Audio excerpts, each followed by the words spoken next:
this is the chapter inheritance.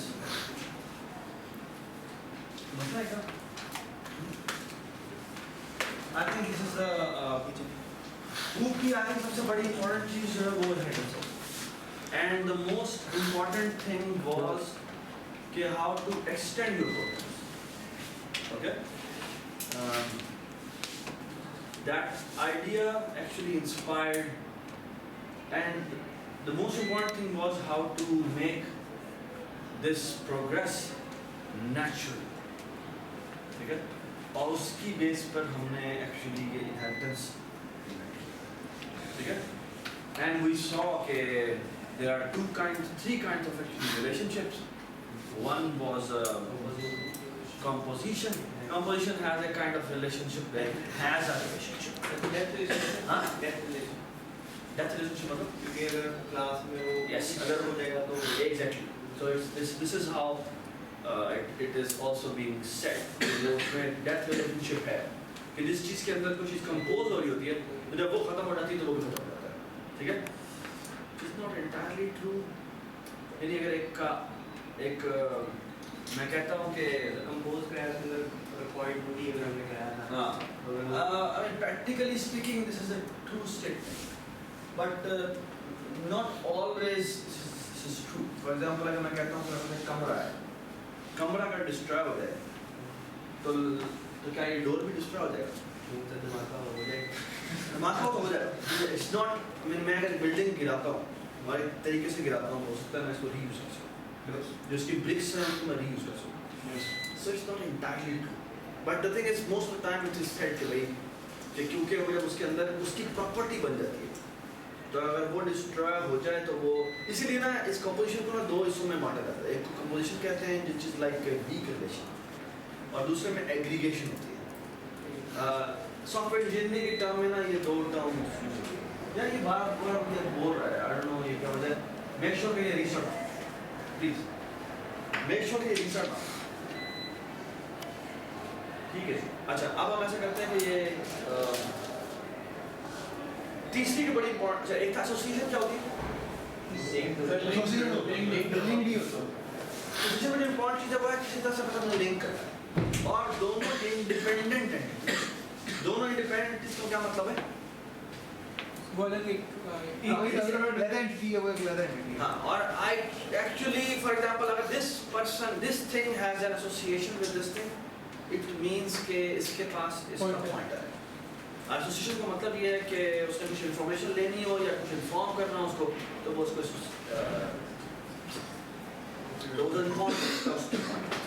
ठीक है. और यूजुअली होता है कि उसकी क्रिएशन कभी भी उस क्लास के अंदर नहीं होती. क्रिएशन कहाँ होती है? क्रिएशन कहीं और होती है, और उसको उसकी क्रिएशन के बाद बता दिया जाता है भाई ये अपने पास अपना पॉइंटर है, ये सेव करना. ठीक है.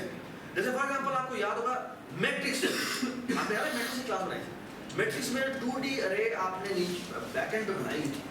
वो एक इंटीजर पॉइंटर था. रखा हुआ उसका अपने पॉइंटर हुआ, लेकिन वो एलोकेट कहाँ हुआ? हीप में होता, लेकिन एलोकेट कहाँ हुआ था? क्लास के अंदर ही हुआ था. But this is not association. This is a composition. Although के पॉइंटर के थ्रू हो रही है, लेकिन the thing is कि आपने जब एलोकेशन किया वो उसी के अंदर किया. इसकी एलोकेशन की जिम्मेदारी भी तुम्हारी थी, डिलीशन की जिम्मेदारी भी तुम्हारी.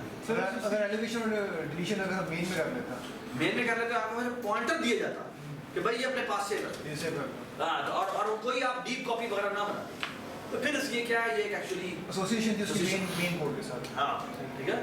और अगर एसोसिएशन हुई हो किसी के साथ, तो एक्चुअली उस वक्त आपको डीप कॉपी नहीं चाहिए.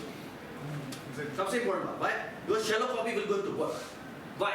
अल्टीमेटली से पॉइंट तो उसने, क्योंकि आपने अगर और ऑब्जेक्ट बनाना है और एसोसिएशन हुई थी, उसको भी उसी के साथ एसोसिएट करना है, तो आपके पास उसी का पॉइंटर होगा. That's perfectly fine. लेकिन जब आपकी कंपोजिशन होती है किसी के अंदर, तो फिर आपको डीप कॉपी करना है. Why? Because you want to make another object inside, जो वो independent. Does it make sense? Yes. जब आप ऑब्जेक्ट किसी चीज के अंदर रखते हैं, तो फिर आप चाहते हैं कि वो एक डीप कॉपी है. Does it make sense? Real association है, तो इसका मतलब ये है कि फिर आप क्या करेंगे? जैसे मैट्रिक्स को दूसरी मैट्रिक्स से साइन कर रहे थे, तो वहां पर हमने मेक श्योर किया था कि इक्वल टू ऑपरेटर ओवरलोड है. Why? Because we did not want कि वो क्या हो, ये शैलो कॉपी हो. ये सबको बात समझ आ गई? ठीक है. ऑलराइट. शाबाश। जो एक बड़ी इंपॉर्टेंट चीज़ है वो ये कि फिर हमने तीसरा जो रिलेशन पढ़ा वो था कि इज रिलेशनशिप, और इस रिलेशनशिप में होता ये है कि जब आप किसी को किसी क्लास को दूसरी क्लास से इनहेरिट करवाते हैं तो उसकी सारी की सारे काम हमारे पास आ जाते हैं। और फिर क्या होता है? हाँ, जैसे graphics.h से हम इनहेरिट नहीं करवाएंगे, वो क्लास नहीं है। सैडली बात यह है कि हमारे पास जो ये ग्राफिक्स लाइब्रेरी अवेलेबल है ना, वो एक्चुअली .h फाइल में है, लेकिन वो कोई क्लास नहीं है, वो एक्चुअली C की बनी हुई क्लास है, बनी हुई हेडर फाइल है। तो हेडर फाइल तो आप जहाँ मर्जी बनाना चाहें बना सकते हैं। हेडर फाइल में बेशक आप सिर्फ फंक्शन लिखते हैं। इस तरह math.h है, उसमें कहीं ऑब्जेक्ट होता है? आप सिंपल कहते हैं जी मैंने math.h इंक्लूड की और उसमें क्या कर दिया, मैंने इसका तो क्या कहेंगे हम? इसका तो क्या कहेंगे हम? क्या इसका तो क्या कहेंगे? इसका ऑब्जेक्ट भी नहीं है। वो भी एक हेडर फाइल है बस। हेडर फाइल आप लाजमी नहीं है कि क्लास कोई हेडर फाइल है, आप एक सेट ऑफ फंक्शंस को भी header file header file library अच्छा बस लाइब्रेरी। ऑलराइट, क्या बोल रहा? सर मेरी जो नेट टू टीच भी थी क्लास, ये भी जिसमें ऑपरेटर है, नहीं वो क्लास नहीं, वो हेडर फाइल, वो सिंपल एक हेडर फाइल है जो सिर्फ फंक्शन लिखा है। ये जैसे हाँ? जैसे graphics.h में भी ऐसी है, ठीक है। एक छोटी सी बात हो जाए कि जब भी आप ये रेक्टेंगल वगैरह यूज करेंगे, रेक्टेंगल सर्कल भी वगैरह, ग्राफिक्स में भी इसके फंक्शन बने इनके, और इनके आपके लोगों के आपके जो नामों की स्पेलिंग है ना वो सेम नहीं होनी चाहिए। तो it's a good programming practice कि आप क्या करें, अपने फंक्शंस के नाम, अपने क्लासेस के नाम में ना पहला लेटर बड़ा लिखते हैं, तो उसके तो ना आप जितने भी फंक्शन देखें उनमें कहीं भी पहला लेटर बड़ा नहीं है। रेक्टेंगल और सर्कल में शायद ओके, सो मेक श्योर करें कि कुछ भी दबा दें, अंडरस्कोर लगा दें या सी रेक्टेंगल कर दें। सर सी भी लिखा था वो छोटा हो, बड़े को वो लिख इशू क्या मतलब? सी रेक्टेंगल में नहीं लिख सकता, सर छोटा सी बड़े सी नहीं मेरा नहीं ख्याल बट दिखा देता हूं। बस ये अगर कुछ सा कंफ्यूजन दे तो उसका मतलब है कि वो आपके फंक्शन आपकी क्लास डेफिनेशन और वो से मिसमैच हो रही है, समझ नहीं आता, पैरामीटर से पता नहीं चल जाता चीज उसका, नहीं पता चलता। ऑलराइट, चलें आगे चलते हैं। अब let's go through few examples. फिर हमने कहा था कि हमारे पास बेस क्लासेस होती हैं और ड्राइव क्लासेस होती हैं, और इसकी हमने ये एक एग्जांपल मैं आपको दिखाता हूं जी। ये देखेंगे, ये कम्युनिटी मेंबर है। फॉर एग्जांपल यूसीपी की बात करें तो ये एक क्लास है, इसके अंदर कुछ प्रॉपर्टीज होंगी और कुछ फंक्शनैलिटी होगी, ठीक है। आप कहते हैं कि जो कम्युनिटी मेंबर है उससे क्या इनहेरिट होता है, एक एम्प्लॉय भी इनहेरिट होता है, उससे स्टूडेंट भी इनहेरिट होता है, और एक एलुमिनस भी इनहेरिट होता है। एलुमिनस क्या होता है? जो पढ़ के जांच होता है, एलुमिनाइज बनेंगे 4 साल, हम क्यों बनेंगे 3 साल बाद, ठीक है। ऑलराइट, उसके बाद आपके एम्प्लॉय से क्या निकलते हैं? 2 तरह के एम्प्लॉयज होते हैं। हमने क्या कहा था, स्टूडेंट भी, फैकल्टी भी है और स्टाफ भी है। Does it make sense? और फिर हम क्या करते हैं, फैकल्टी से फॉर एग्जांपल उसने 2 और बना दी, ये सारी सिंगल इनहेरिटेंस। सिंगल इनहेरिटेंस का मतलब क्या होता है? मतलब यहाँ पे आके ये इसको कोई नहीं हाँ, ये बात नहीं। सिंगल इनहेरिटेंस का मतलब ये है कि ये किसी एक से इनहेरिट होता है, इस एक से inherit. Look at this, faculty से दोबारा सिंगल इनहेरिटेंस हो रही है क्या? टीचर और एक एडमिनिस्ट्रेटर। जैसे अशरफ साहब जो थे वो हमारे एडमिनिस्ट्रेटर थे, काइंड ऑफ वो डीन थे, ठीक है। तो आप इसी तरह से फॉर एग्जांपल आप कह सकते हैं कि ये फैकल्टी मेंबर है जो IEEE का हेड है, तो वो एडमिनिस्ट्रेशन में चलता है। Does it make sense? और फिर हम कहते हैं कि उसके बाद हमारे पास फॉर एग्जांपल एक ऐसा चीज है जो कि टीचर भी है और एडमिनिस्ट्रेटर भी है। यानी फॉर एग्जांपल अगर हम डीन को देखें तो डीन हमारे जो है वो कोर्स पढ़ा रहे थे, तो फैकल्टी मेंबर भी थे और एडमिनिस्ट्रेटर भी थे। यू कैन से कि एडमिनिस्ट्रेटर टीचर ये इन दोनों से है। ये शेप क्लास में हां क्लास में हाँ, मल्टीपल इनहेरिटेंस से केस कुछ हो सकते हैं। फॉर एग्जांपल अगर तुमको एक क्वाड्रिलेटरल भी है और वो रेक्टेंगल नहीं क्वाड्रेटर है वो रेक्टेंगल, हाँ कुछ इस तरह की बात। यूजुअली ना मैं ये बता रहा हूँ आपको कि मल्टीपल इनहेरिटेंस भी हो सकती है, but it's always not recommended to use this multiple inheritance and there is a very strong reason for that, जो कि हम टाइम मिला तो हम देखेंगे कि क्यों ऐसा होता है, ठीक है। तो बट एवरीबॉडी अंडरस्टैंड कि भाई the good thing about this hierarchical change is कि पहले प्रॉब्लम ये था कि आपने एक इंप्लीमेंटेशन यहाँ की, आपको हर जगह अलग-अलग वो इंप्लीमेंटेशन कॉपी है ना, लेकिन यहाँ फायदा ये है कि आपने अगर आपने एक जगह यहाँ इंप्लीमेंटेशन कर दी तो उस पूरी हायरार्की में हर जगह, ठीक है। यानी आप फॉर एग्जांपल इसका फंक्शन कॉल करना चाहे तो कर सकते हैं by using the object of administrative teacher. ये बात समझ क्यों? क्योंकि उसके पास वो सारे फंक्शंस ऊपर वाले अवेलेबल हैं, ठीक है? ऑलराइट, उसके बाद हमने ये देख लीजिए एक और एग्जांपल से दिए शेप। जी देख सकते हैं आप शेप में क्या चीजें आ रही, शेप है, फिर 2 डायमेंशनल शेप है, 3 डायमेंशनल शेप है, और 2 डायमेंशनल शेप में सर्कल है, स्क्वायर है, ट्रायंगल है, और 3 डायमेंशन में क्या होगा, स्फीयर है, क्यूब है और टेट्राहेड्रॉन, ठीक है? और भी बहुत सारी चीजें आ सकती हैं अगर आप ये बात ना, क्यूबॉइड आ सकता है, there are so many shapes to catch, ये बात ना, ठीक है? इज देयर एनी एट्रीब्यूट जो कि फॉर एग्जांपल 2 डायमेंशनल शेप में है और इन सब में भी होना चाहिए? एरिया और डायमीटर, इधर क्या होना चाहिए? वॉल्यूम एंड सरफेस, ठीक है? और वो एट्रीब्यूट्स जो होंगे ना वो प्रोटेक्टेड होंगे। व्हाई प्रोटेक्टेड में एक चीज होती है वो ये कि विद इन क्लास हायरार्की वो पब्लिकली एक्सेस हो सकते हैं, बट आउटसाइड द क्लास वो आपको पब्लिकली एक्सेसिबल नहीं है, ठीक है? सो प्रोटेक्टेड उन्होंने काइंड ऑफ इस तरह से बात की कि ऐसा हमने एक्सेस लेबल बनाया, इसमें हमें 3 तरह के लेबल होते हैं, एक होता है पब्लिक, एक होता है प्राइवेट, एक होता है प्रोटेक्टेड। पब्लिक तो हर जगह ही एक्सेसिबल है, आउटसाइड द वर्ल्ड, जब भी आप उसका ऑपरेट करते हैं। प्राइवेट क्या होता है? क्लास के वो क्लास से बाहर तो नहीं होगा, बात ही खत्म। लेकिन even with in class hierarchy भी एक्सेसिबल है, जिस क्लास का मेंबर है वो भाई तुम्हारा एक्सेसिबल होगा, लेकिन उस क्लास से बाहर वो एक्सेसिबल नहीं होगा।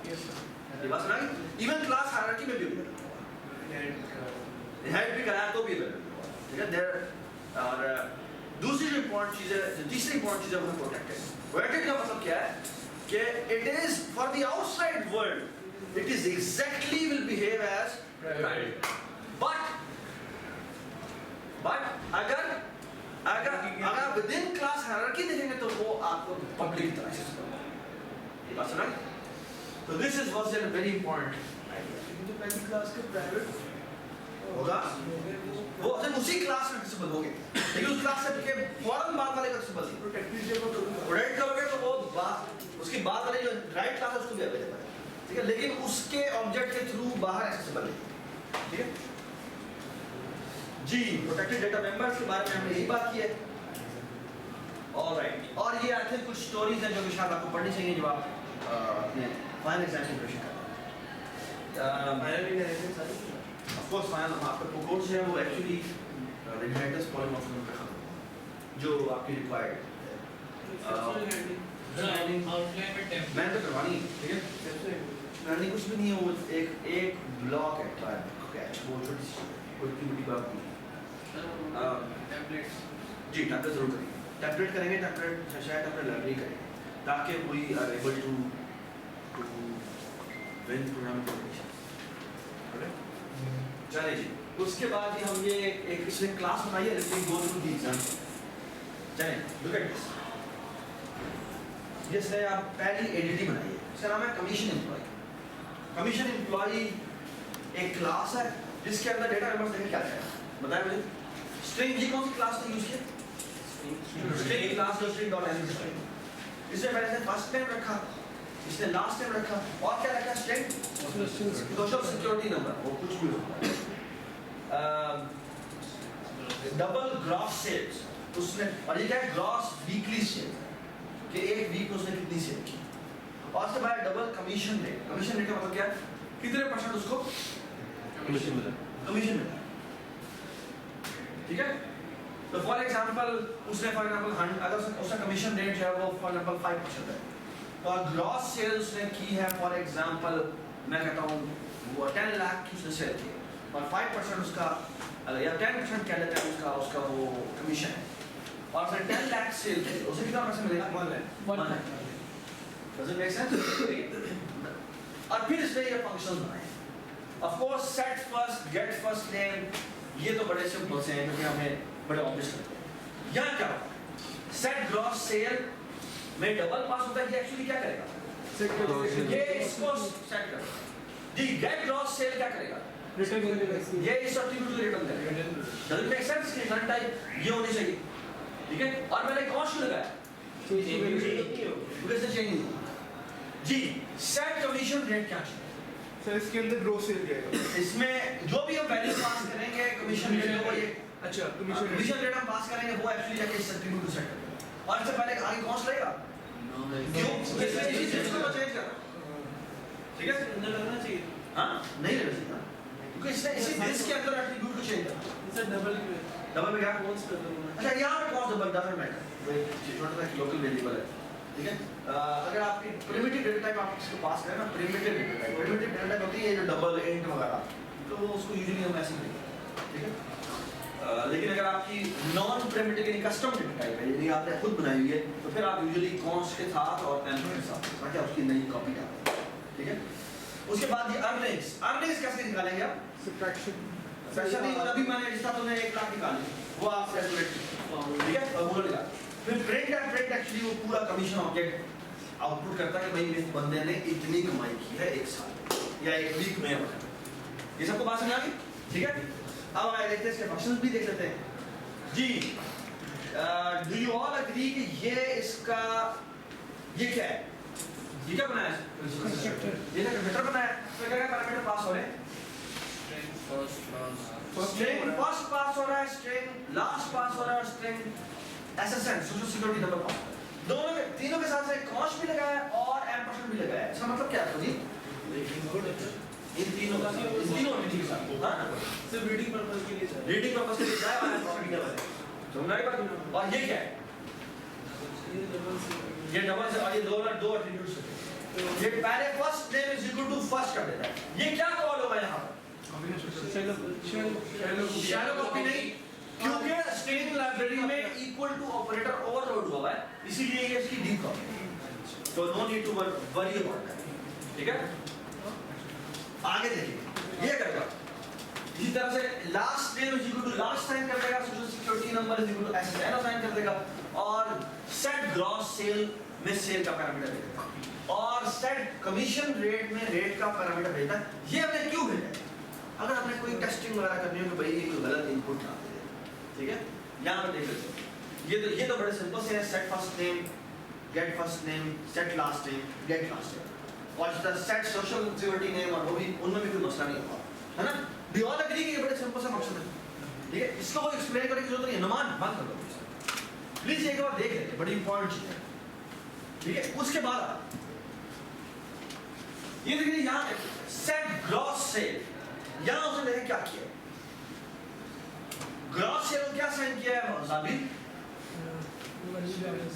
वो चेक क्या करता है अगर सेल्स की वैल्यू लेस देन 0 है तो 0 से अदरवाइज क्या साइन करते हैं हां ये चेक करना टर्शियरी ऑपरेटर जी इस तरह गेट ग्रॉस सेल करते हैं वो क्या करेगा ये तो बहुत सिंपल है वो ग्रॉस का एट्रीब्यूट रन करता है जो भी उसने ग्रॉस सेल की होगी वीक है सर गेटर तो हमसे हेडर के अंदर ही बना लिया मैंने हां गेटर जो हम हेडर के अंदर ही बना लिया कैसे आपको अच्छा लगे अगर आप हेडर के अंदर नहीं बना सकते ना ठीक है लेकिन आप it's a already good programming practice के आप इंप्लीमेंटेशन सारी वन लाइनर नहीं होगा वन लाइन भी हो तो भी वहां ठीक है आप नहीं चाहते कि आप बार कीवर्ड को दिखाएं ठीक है उसके बाद ये सेट कमीशन रेट एग्जैक्टली वैसे उसने टर्शियरी ऑपरेटर लगा के सेट कर ठीक है जी अर्निंग्स देख रहा ये कैसे कैलकुलेट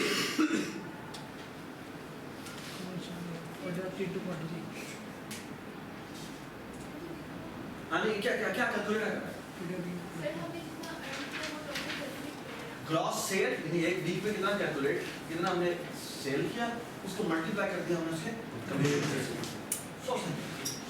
ये बात सुना और ये हमने मल्टीप्लाई किया हुआ वैल्यू उससे निकाला ये उसकी अर्निंग की है डज इट मेक सेंस और इस तरह से प्रिंट कर दिया प्रिंट में से first name last name social security number gross sale commission rate print कर दिया और आपकी बात और अगर आपने अर्निंग भी साथ प्रिंट करनी है तो आप उसका अर्निंग का फंक्शन कॉल करेंगे और वो प्रिंट कर देगा ठीक है वॉइड की पता है इसकी जगह वॉइड की जगह ओस्ट्री नाम फंक्शन है ठीक है यस स्मार्ट एसेस ठीक है स्मार्ट होता सेंसर करते हैं चलिए इसका मेन देख लेते हैं ये इसने कमीशन एम्प्लॉय भेजा ये इसने पैरामीटर बना के क्या करेगा बाय द वे आपको याद है उसने एम्परसेंड के लिए टर्म किया हुआ था। अब वो एम्परसेंड लिए इसको तो नहीं भेजता, तो वो क्या करेगा? जी आप बताएं क्या करेगा? कंस्ट्रक्टर कॉल होगा। शाबाश, यहाँ पर स्ट्रिंग का कंस्ट्रक्टर कॉल हुआ और वो स्ट्रिंग का बनाया हुआ ऑब्जेक्ट वो एम्परसेंड यहाँ से ले जाएगा। ये बात समझ नहीं सर? देखो ये क्योंकि जो सू उसने भेजा है उसका नाम है और जॉन और ये सोशल सिक्योरिटी नंबर, ये तीनों के तीनों पैरामीटर बाय रेफरेंस जाते हैं। अब ये बाय रेफरेंस नहीं जा सकता, ये कांस्टेंट है। तो ये कहता है कि पहले इसका कंस्ट्रक्टर कॉल होगा, इसका स्ट्रिंग, और यहाँ पर एक्चुअली खुद ब खुद एक ऑब्जेक्ट स्ट्रिंग का, यानी ये एक्चुअली ये जो लाइन है ना, ये लाइन एक्चुअली ट्रांसलेट हो जाएगी इसके अंदर। मैं समझ नीचे डालूं तो मैं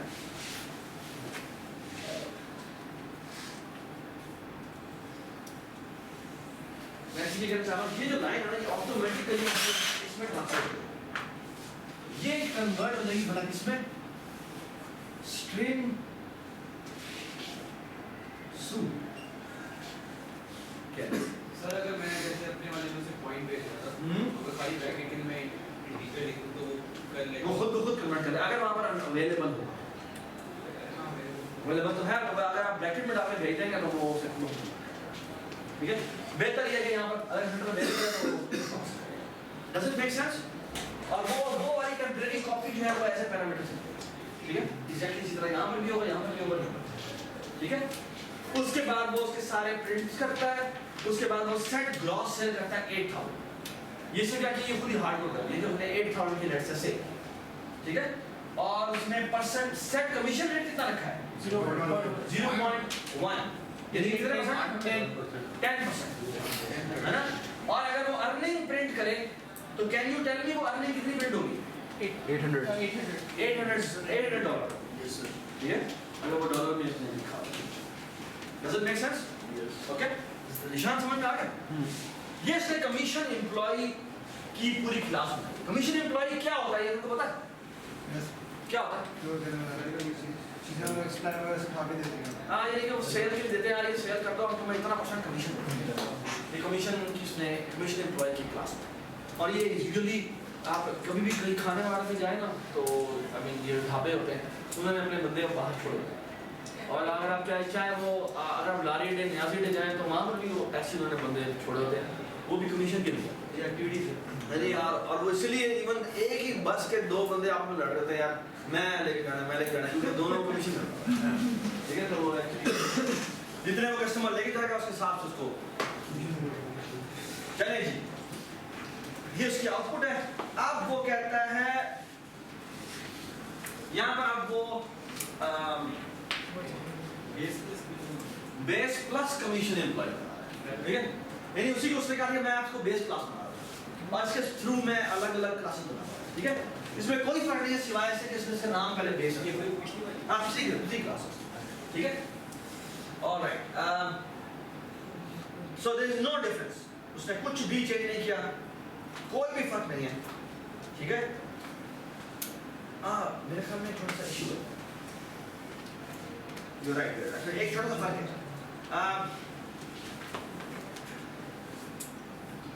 ये जो बेस प्लस कमीशन एम्प्लॉय है ना, ये पता क्या है, ये एक और किस्म का एम्प्लॉय है, और इसके ये होता है कि उसकी ना आपने यूजुअली सुना होगा कि भाई यार मैंने तुझे एम्प्लॉय रख लिया, क्या उसको ना इंसेंटिव देने के लिए कि वो बहुत अच्छी तरह काम करे, उसको हम कहते हैं यार तेरी बेसिक सैलरी है और उसके बाद कमीशन है।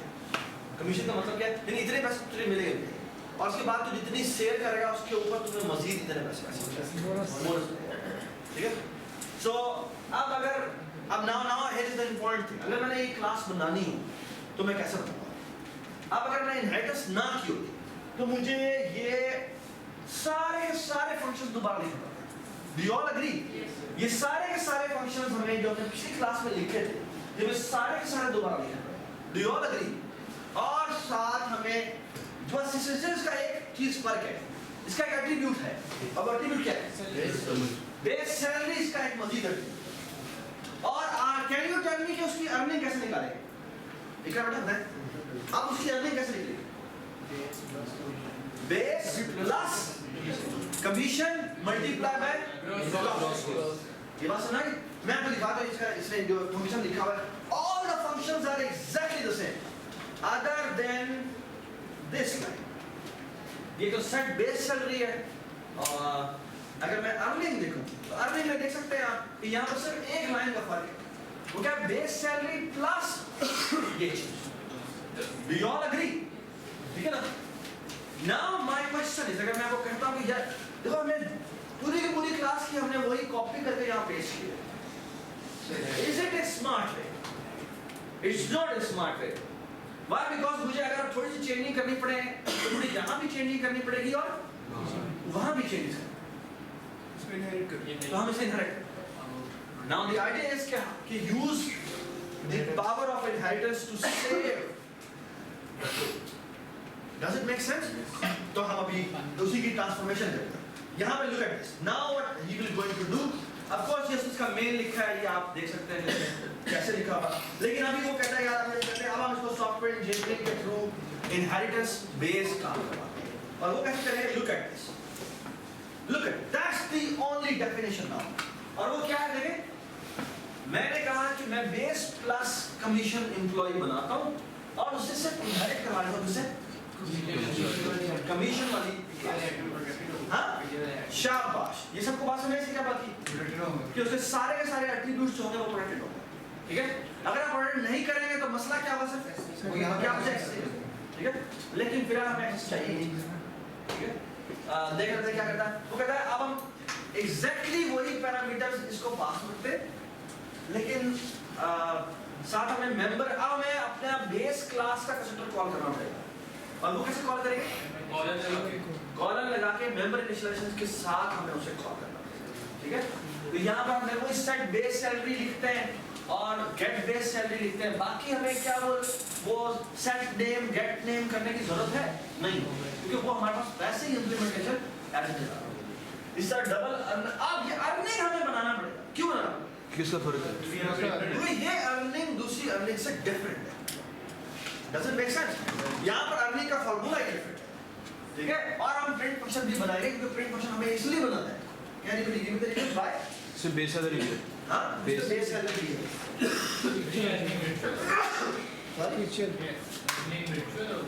virtual नहीं हुआ, फिलहाल virtual नहीं, फिलहाल virtual नहीं, virtual वाली बात बाद में आती है। हाँ, virtual जो है वो तब आता है जब हमने पॉलीमॉर्फिक बिहेवियर होगा, जैसा कि हमें वहाँ पर हमारा जो असाइनमेंट क्वेश्चन है उसमें हमें सिर्फ डॉट प्रिंट कॉल करना है और पॉइंटर हमारे पास सिर्फ एक ही हुआ है, और वो पॉइंटर कौन सा होगा? बेस क्लास का, वो अभी हम देखते हैं, ठीक है? चलें आगे चलते हैं। लुक एट दिस, यहाँ पे देखिए जैसे बताया मेंबर इनिशियलाइजेशन क्या है, और मेंबर इनिशियलाइजेशन क्या है? यहाँ पर आप कॉलम लगाते हैं, यहाँ पर आप अपनी जो बेस क्लास है उसका यहाँ पर नाम लिखते हैं, और यहाँ पर उसको पैरामीटर बेस क्लास। एग्जैक्टली ऐसे ही अगर आपने कॉम्पिटिशन की हो तो भी इसी तरह ही आप उसे पास करते हैं, ठीक है? कॉम्पिटिशन में भी आपको यहाँ पर जो कंपोज्ड ऑब्जेक्ट्स होते हैं उनकी कंस्ट्रक्टर आपको डिलिबरेटली खुद कॉल करना है, ठीक है? अगर आप कॉल नहीं करेंगे और आपने इसका डिफॉल्ट कंस्ट्रक्टर नहीं बनाया हुआ तो कहेगा भाईजान आप को यहाँ कंस्ट्रक्ट नहीं कर सकते, यहाँ पर आएगा। ये बात समझ रहे हैं? So the only attribute I need to be careful about in this class is this. The rest, the base class will handle it by self. ये बात समझ रहे हैं? कंस्ट्रक्टर किस ऑर्डर में कॉल होते हैं पता है मुझे आपको? उस्मान, चले जाओ बाहर, चले जाओ बाहर। You are a useless case, and there is no need to come to this class. चले जाओ। जी, आपने सेट सैलरी कर दी, सैलरी आ गई, और हाँ कैसे? हाँ, रिजल्टर हम क्या किस ऑर्डर में कॉल होते हैं? पहले रिजल्टर हम कॉल बेसिकली हम करते कैसे? हम अपने ड्राइव क्लास को कॉल करते हैं, लेकिन वो कॉल नहीं होता। पहले वो फिर किसे कॉल करता है? वो बेस क्लास को। फिर उससे अगर बेस हुई तो वो पहले कॉल, तो पहले ट्रांसफर पहले ड्राइव क्लास, पहले सबसे पहले बेस क्लास का आता है, वहाँ से कंस्ट्रक्शन होती भी आती है और फिर वो आता है। ये बात सुना? इसका कॉल कर रहे हो तो पॉइंट पे कॉल होता है। हाँ जिसका एग्जैक्टली जिसका एक्चुअली कॉल हुआ होता है ड्राइव क्लास में वो सबसे एंड में उसकी कंडीशन, ठीक है? ऑलराइट, चलिए ये बताएं यहाँ पर क्या मसला है। ये रेड मार्क किया हुआ है, ये रेड मार्क, ये commission rate multiply by gross sales किया है, ये क्या है? एरर है। एक का बताया आप क्यों फिर गेट चुप गेट किसे करना पड़ेगा? ये किसके एट्रीब्यूट्स हैं?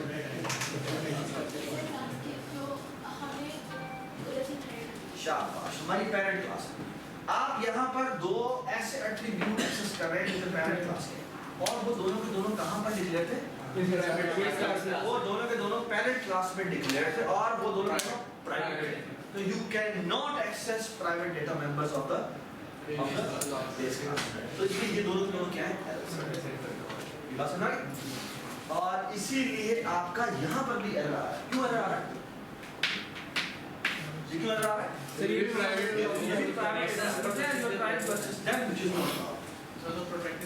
सॉरी शाह वैसे दो है यहाँ हम यहाँ पे प्रोटेक्टेड कर दें या फिर उन्हीं के ही फंक्शन कॉल कर दें।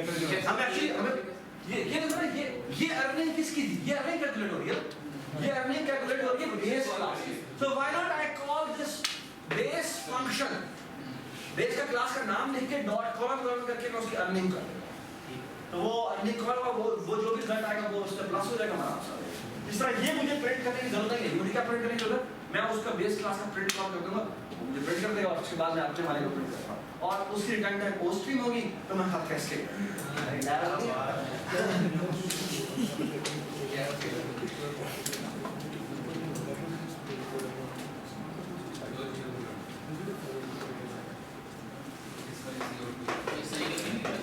सॉरी आप ये सही कर दिया है।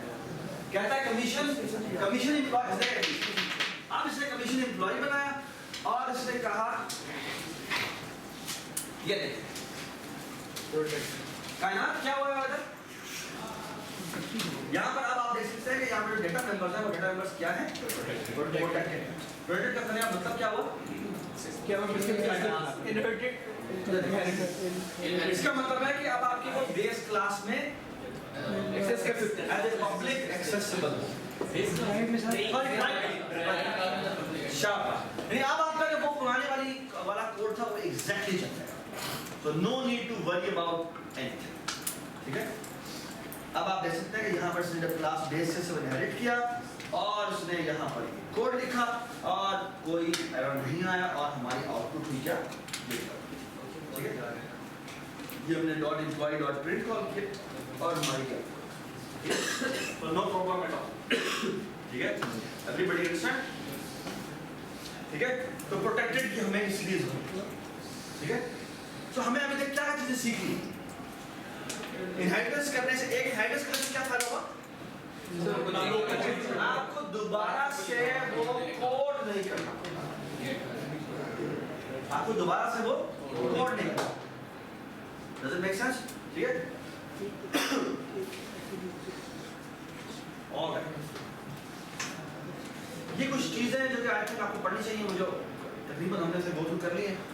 प्लीज आई हाईली रिकमेंड कि ये जो चैप्टर है, ठीक है, ये जैसे आपके एग्जाम वगैरह खत्म हो, ठीक है, तो प्लीज आप एग्जाम किस में खत्म हो रहे हैं? दिन क्या बनता है? नेक्स्ट मंडे को खत्म हो रहे हैं। इस मंडे के बाद सैटरडे तक खत्म नहीं हो जाएंगे नहीं सर, मंडे को इंग्लिश के और उस दिन क्लास भी है। नहीं सर, ट्यूसडे को पूरी ट्यूसडे के रिपोर्ट है। ट्यूसडे को खत्म हो छुट्टी जाएगा। है। एक दिन और से देखेंगे, ट्यूसडे का ऑफ होगा ना। ट्यूसडे को खत्म हो गया। ट्यूसडे को फाइनल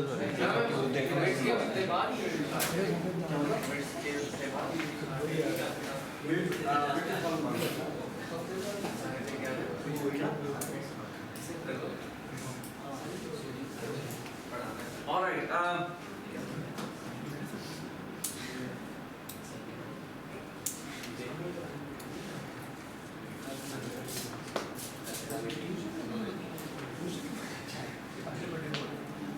ये इसने क्या किया हुआ?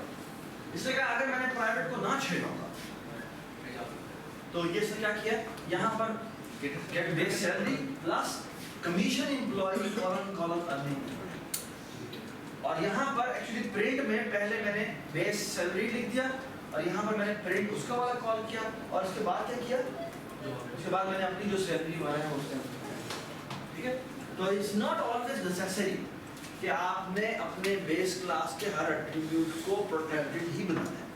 इट कुड बी पॉसिबल कि आप कहें भाई मैं तुम्हें इनहेरिट करने दूंगा लेकिन मैं अपने प्राइवेट एट्रीब्यूट ही रखूंगा, ठीक है। So that's perfectly fine. Okay, sometimes you actually need that. यानी आप, I mean there could be scenarios जिसमें आप कई चीजें पेरेंट्स की एक्सेस नहीं कर सकते, ठीक है। फॉर एग्जाम्पल जी अभी तक आप छोटे हैं तो आपको अब्बा जी की गाड़ी चलाने की आदत है, ठीक है, वो भी कर रहे हैं, ठीक है, आप कुछ नहीं कर सकते, ठीक है। हाँ जी, आपको ऑफिस में जाने की फॉर एग्जाम्पल जाते हैं या व्हाटएवर कुछ भी आपके कुछ ठीक हो गया। अच्छा ये चलिए आगे उसके बाद ये मेन लिखा हुआ है यहाँ पर एक इंपॉर्टेंट बात, constructors and destructors in derived classes. यहाँ पर जो इंपॉर्टेंट बात से की है ना वो ये है कि कंस्ट्रक्टर्स और डिस्ट्रक्टर्स कैसे कॉल होते हैं, और वो ऐसे कॉल होते हैं कि आपको अभी अभी हमने बताया था कि कंस्ट्रक्टर में सबसे पहले आपको मैंने बताया कंस्ट्रक्टर्स किस ऑर्डर में कॉल होते हैं, बेस से यानी ये कंस्ट्रक्टर्स या आपकी बेस क्लास थी, ठीक है, इससे आपके इनहेरिट हुआ है, ठीक है। और ये C1 है, ये C2 है, ये D1 D2 है, ये ड्राइव 1 ड्राइव 2, ठीक है, और ये भी ड्राइव 3, ठीक है। कंस्ट्रक्टर्स किस ऑर्डर में कॉल होंगे, पहले कंस्ट्रक्टर इसका वाला कॉल, अल्टो में कॉल ऐसा होता है लेकिन वो फिर उसको कॉल करता है। तो पहले क्या होता है, सबसे पहले चलता है कंस्ट्रक्टर, वो उससे चलता है, बेस से चलता है, फिर से चलता है, फिर ड्राइव पे चलता है, फिर से चलता है, फिर दूसरी फिर अगर दोबारा से फॉर एग्जांपल दोबारा से ड्राइव होती है क्लास, और फॉर एग्जांपल मैं कहता हूँ D1 कर देता हूँ 1 2 1 3, अब फिर मैं कहता हूँ D2 1 और इससे फॉर एग्जांपल एक और इनहेरिट हो रही है और इसको मैं कहता हूँ क्या D2 व्हाटएवर, ठीक है। तो सबसे अगर मैं इससे कंस्ट्रक्टर कॉल करूँगा तो एक्चुअली पहले कंस्ट्रक्टर इसका कॉल, लेकिन ये इसे कॉल कर देगा, तो एक्चुअली सबसे पहला कंस्ट्रक्टर चलेगा किसका, इसका, फिर इसका और फिर इसका, अग्री? यस। अच्छा, अब मेरा सवाल ये है कि जब डिस्ट्रक्शन होती है, पहले कंस्ट्रक्टर इसका कॉल होगा, फिर कंस्ट्रक्टर इसका कॉल होगा, फिर कंस्ट्रक्टर इसका कॉल होगा, ठीक है। डिस्ट्रक्शन ओके, डिस्ट्रक्शन जो है आपने ये चला के देखना है और बकायदा प्लीज ये make sure you remember everything, भाई किस ऑर्डर में डिस्ट्रक्शन, ठीक है। तो अगला टॉपिक है वो एग्जैक्टली इसी से अगर क्लास मल्टी इनहेरिटेड हो, क्या जो एक क्लास में भी पढ़ी थी मल्टीपल इनहेरिटेड हो, शाबाश, क्या उसमें कैसे डिस्ट्रक्टर और एक डिस्ट्रक्टर मल्टीपल इनहेरिटेंस, इसलिए मैं कह रहा हूँ मल्टीपल इनहेरिटेंस का रोक, ठीक है। मल्टीपल डिस्ट्रक्शन किस आप होता है कि अगर आप दो से इनहेरिट कर रहे हैं तो फिर वो जिस ऑर्डर में बताई होती है उस ऑर्डर में डिस्ट्रक्शन होती है, ठीक है। ऑलराइट, जी कोई सवाल करते हैं सर, ये मल्टीपल था, हाँ मल्टीपल फ्लश हो, ठीक है। अच्छा, डिस्ट्रक्शन किस होगी, ये डिस्ट्रक्शन का मतलब क्या है, यानी D21 के लिए जो एक्स्ट्रा स्पेस बनी थी, यानी जैसे फॉर एग्जांपल हमने यहाँ पे एट्रीब्यूट रखा हुआ था ना, हमने कहा था बेस सैलरी का अलग एट्रीब्यूट रखा था, अगर वो कोई डायनामिकली एलोकेटेड स्पेस होती तो रिक्वायरमेंट क्या थी, रिक्वायरमेंट ये थी कि पहले वो डिलीट होती, फिर आप कह रहे हैं डिलीट किसकी कॉल होगा, इसका कॉल होगा, और फिर इसका डिलीट कॉल होगा, फिर इसका डिलीट कॉल होगा। ये बात सबको समझ आ रही है, ठीक है। तो this is an important thing to comprehend, ठीक है, कि ये वाकई ठीक बात है या नहीं, ठीक है, जो आपने लोगों ने, ठीक है।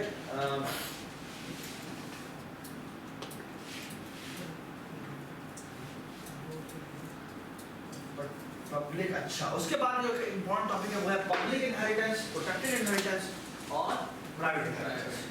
पब्लिक, प्रोटेक्टेड और प्राइवेट इनहेरिटेंस का क्या मतलब है, तो वो जो हुआ था कि अगर हम किसी चीज से पब्लिकली इनहेरिट करते हैं तो क्या होता है, ये जी एक चार्ट है, ये चार्ट आपको it's quite obvious to comprehend कि भाई मैं कहता हूं अगर मैं इनहेरिटेंस पब्लिकली कर रहा हूं तो क्या होगा, I can still access the public part of the Drive class. class. और जो प्राइवेट है वो भी मैं एक्सेस कर सकता हूँ, बट क्या प्राइवेट एक्सेस कर सकता हूँ? नहीं कर सकता। इसी तरह अगर मैं प्रोटेक्टेड इनहेरिटेंस करूँ तो क्या होगा? तो जो पब्लिक पार्ट है वो मेरे क्या बन जाएंगे? वो मेरे प्रोटेक्टेड मेंबर्स बन जाएंगे। ये बात सुनाई? वो मेरे प्रोटेक्टेड मेंबर्स बन जाएंगे, यानी कि मेरे ऑब्जेक्ट के थ्रू बाहर एक्सेसिबल नहीं है। अगर प्रोटेक्टेड है तो समझो।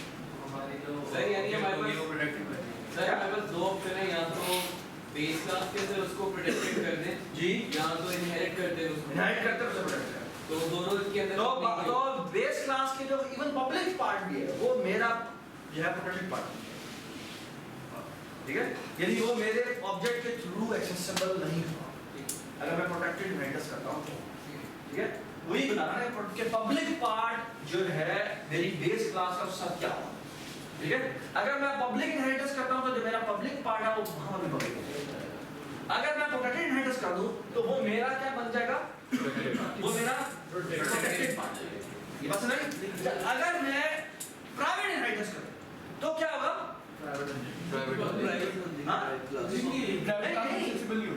कह रहा हूं बेस क्लास का जो पब्लिक पार्ट है वो मेरा क्या बन जाएगा? अच्छा, वो मेरा प्राइवेट डेटा मेंबर बन जाएगा और वो मेरे ऑब्जेक्ट के थ्रू एक्सेसिबल नहीं होगा। मेरे ऑब्जेक्ट के थ्रू एक्सेसिबल नहीं होगा। तब मैं छोटी सी बात बता दूं जो कि बड़ी इंपॉर्टेंट बात है, जो कि पता होनी चाहिए, लेकिन it's not important, so that's why I never bothered about it, but let me से जिस तरह आप आपस में दोस्त से होते हैं तो दोस्त आपस में हम कहते हैं कि दोस्ती जो होती है उसकी निशानी होती है कि वो I mean they share ideas. ठीक है, आपके पास मैंने कोई भी बात पता लगी तो मैं आप लोगों से शेयर करता हूँ, फील कि तुम्हारे पास कि तुम हम आपस में दोस्त हैं, ठीक है? आप चाहें तो दो क्लासेस को आपस में फ्रेंड बना सकते हैं। हाँ, ये मैं बड़ा कनेक्ट है, ठीक है? और वो फ्रेंड बनाने का तरीका ये होता है कि आप सिर्फ और सिर्फ इस तरह का प्रोटोटाइप नहीं लिख लेते, आप सिंपल जाके लिख देते हैं कि भाई ये क्लास इस क्लास की फ्रेंड है।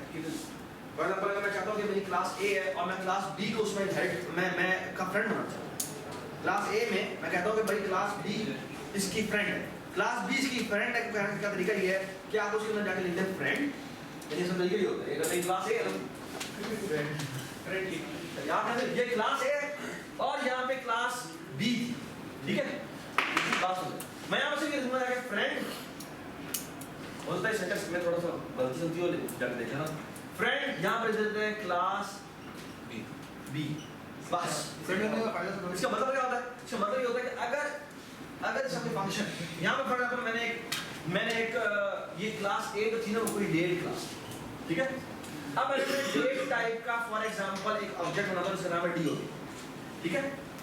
अब अगर मैंने ये फ्रेंड ना डिक्लेयर किया होता, इसका प्राइवेट डेटा मेंबर्स क्या होते हैं बताएं मुझे? तो अगर मैं dob.day is equal to for example यहाँ पे कोई वैल्यू सेट करूं, ये मैं कर सकता हूँ? नहीं unless कि you declare a friend. If you declare कि भाई ये क्लास इसकी फ्रेंड है तो इसका मतलब है कि वो उसके प्राइवेट डेटा मेंबर्स को एक्सेस कर सकते हैं। तो प्रोटेक्टेड से भी तो फ्रेंड हाँ? अगर आप किसी को फ्रेंड बना दे तो आप उसके प्राइवेट डेटा मेंबर्स एक्सेस कर सकते हैं।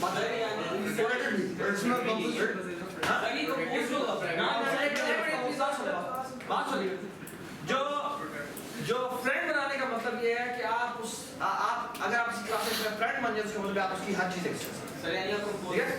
एक छोटी सी बात प्लीज छोटी सी बात, एक बात और बड़ी इंपॉर्टेंट बात है, try to think about it by yourself, okay? तो चाहे तो आप किसी फंक्शन को भी प्रोडक्ट बना सकते हैं, ये आपने क्लास को प्रोडक्ट बनाया ना, है ना? याद है हमने एक फंक्शन लिखा था ओ स्ट्रीम का ये वाला ऑपरेटर, है ना? अच्छा, आपको याद है हमने मेन में लिखा था और मेन में जाके हम उसको आउटपुट नहीं कर सकते थे अनलेस कि हमारे पास क्या होता है अवेलेबल, गेटर्स अवेलेबल, है ना? लेकिन अगर आप सिर्फ ये लिख देते जाके फ्रेंड और साथ जाके लिखते यहाँ पर उसकी रिटर्न टाइप क्या होती है ओ स्ट्रीम एम्परसेंड, और यहाँ लिख देते जाके ऑपरेटर, ईमेल में लिखता नहीं मैं नहीं क्लास कहता था, और यहाँ पे जाके लिखते ऑपरेटर लेस देन और यहाँ पे अगेन दो पैरामीटर पास होते हैं ना, ओ स्ट्रीम एम्परसेंट, और ये क्या नाम होता है इसका, रीडर, रीडर यानी राइटर, और दूसरा पैरामीटर जो भी हमारा क्लास का नाम होता है ए टाइप का एम्परसेंट लीव कॉन्स्ट लगा हुआ ऑब्जेक्ट होता है ना, O1 कहते हैं लोग, है ना। या सिर्फ आप ये प्रोटोटाइप लिखेंगे और डिफाइन कहाँ जाके करें, कर दिया हमने मेन में ही, तो इससे पहले मैंने आप फ्रेंड लिखे, इससे पहले मैंने एक प्रोटोटाइप लिखी है और मैंने कहा भाईजान ये एक ना फंक्शन है जो बाद में नहीं आएगा और ये ना इसका फ्रेंड है। फंक्शन को भी आप चाहें तो फ्रेंड बना सकते हैं, अगर आप फंक्शन को फ्रेंड बनाए तो क्या नतीजा होगा, उसको गेटर की जरूरत है, आप उसे डायरेक्टली एक्सेस कर सकते हैं उसकी ट्रांजैक्शन, ये बस है। आप चाहें तो किसी फंक्शन को किसी क्लास का फ्रेंड बना सकते हैं। ये हेडर फाइल में लिखना है, लेकिन हेडर फाइल में एब्स्ट्रैक्ट डेटा टाइप के अंदर जाके जहां मर्जी लिख दे, चाहे प्राइवेट में लिखे चाहे और पब्लिक में लिखे, डिफाइन मेन में करना, डिफाइन करके मेल में या जहां मर्जी लिखे। हमने एब्स्ट्रैक्ट डेटा टाइपिंग का हाँ? एब्स्ट्रैक्ट क्लास में ठीक है, सिर्फ एब्स्ट्रैक्ट क्लास में नहीं एडीटी कहते हैं इसको, कि हमारी हेडर फाइल होती है इसको आमतौर पे एडीटी कहते हैं, ठीक है। सर इसका तो फिर मेन के अंदर आप उसके ऑब्जेक्टिव वो ले आओगे। मैं वही कह रहा हूं ना कि this again it's a way to, आप अपनी प्राइवेट बातें दोस्तों को क्यों बताते हैं, बिकॉज यू ट्रस्ट। तो अगर आप इंप्लीमेंटेशन कर रहे हैं और आप कहते हैं भाई ये फंक्शन मेरा फ्रेंड है क्योंकि मैं उसे इंप्लीमेंट कर रहा हूं, तो इसका मतलब है आप उसे कह रहे हैं कि भाई this is a trusted function which can actually access the attributes of private. Class B का भी फ्रेंड हो तो है, क्लास बी का भी कोई फ्रेंड हो तो क्या बस एक मिनट प्लीज बात शेयर होना चाहिए। मतलब मेक सेंस। आप फिर ये कर सकते हैं कि पहले कॉस्ट लगा दो ताकि आपको मेल ही चाहिए। सर इनडायरेक्टली जी हाँ दूसरा काम ठीक है। इनडायरेक्टली क्लास से और क्लास अच्छा प्लीज ये दो चीजें जो कि अगेन आप रिकमेंड कि आप कुछ जगह ट्राई कीजिएगा, ठीक है। अब जब आपका ये नेक्स्ट वीक खत्म हो जाए तो आप इसे सारा जगह खेलिएगा। ये आखिर में बातें लिखी हुई ना वो फ्रेंड की बात है, ये फ्रेंड को फिलहाल छोड़ो, ये बात जब आप दोबारा देखेंगे जाके तो पता लगेगा, ठीक है जी। प्रोटेक्टेड डेटा, अगर मैं इनहेरिटेंस करूं पब्लिक, इनहेरिटेंस करूं पब्लिक और प्रोटेक्टेड मेंबर्स इसके क्या होंगे,